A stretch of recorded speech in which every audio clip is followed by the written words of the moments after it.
Hey church family, coming to you from the foyer of the Worship Center here at ERBC because I want to talk to you briefly today on the subject of worship. And I've got a question for you, and my question is your worship true worship? I think it's a fair question because when you go to the Bible, you find that not all worship is true worship. Some people will say, but this is how I worship God. I worship by being out in the woods, or I like to worship by using these statues or with this type of music.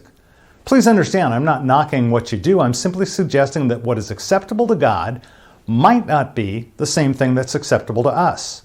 Think about it this way. The worship God accepts is the worship God prescribes. In a conversation about worship in John chapter 4, Jesus said, "True worshipers will worship the Father in spirit and in truth. The Father is looking for those who will worship Him that way." The story of Cain and Abel gives us a little insight into what this is talking about. These two brothers provide us with an example of the difference between self-styled worship and spirit-styled worship. Some of you are familiar with the story. One brother, Cain, who was a farmer, offered God a sacrifice from his produce. He brought some of his crops as a gift to the Lord. The other brother, Abel, who was a shepherd, also brought a gift as an offering. He brought a firstborn lamb. We're told that the Lord accepted Abel and his gift, but He did not accept Cain and his gift. And this upset Cain, and God confronted him and warned him that sin was crouching at the door, eager to control him, but that he must subdue it and be its master. Cain responded by killing his brother. As you reflect on that story, here's a question for you. Why did God reject Cain's offering and accept Abel's? It wasn't because He didn't accept offerings of produce. We know that grain offerings were a regular part of worship under the law of Moses. The reason was because God had prescribed a certain way He wanted to be worshiped. He'd given certain requirements in which Adam and Eve had no doubt instructed their sons, Cain and Abel. When Adam and Eve ate the forbidden fruit and realized they were naked, they tried to cover themselves with fig leaves, but God covered them with animal skins, sacrificing an animal to pay the penalty for their disobedience. That sacrifice established three things we need to remember about worship.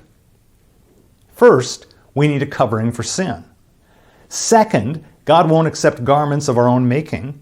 And third, the covering for sin only comes through the death of an innocent substitute. Abel brought a blood offering as required by God. Cain did not come with the shedding of blood, but with the fruit of his own labor. The fruit he offered was the equivalent of the fig leaves his parents had once tried to use. His offering was probably beautiful, perhaps a neatly arranged bundle of leaves and flowers and grains. But there was no blood. In a similar way, we need the blood of Christ to approach God, to worship Him in the manner His holiness requires. Abel brought God what God wanted. Cain brought God what Cain wanted. In effect, what Cain brought denied his own sin and the need for the shedding of blood. He didn't believe the revelation of God gave the need for a blood sacrifice. My question for you is, do you believe the revelation of God that He's given? Do you believe that He saves us by grace through faith in His Son and His sacrifice? That should be at the heart of our worship. That's part of what makes the worship we offer to God true worship. And I pray that that would be so for each of us. Amen.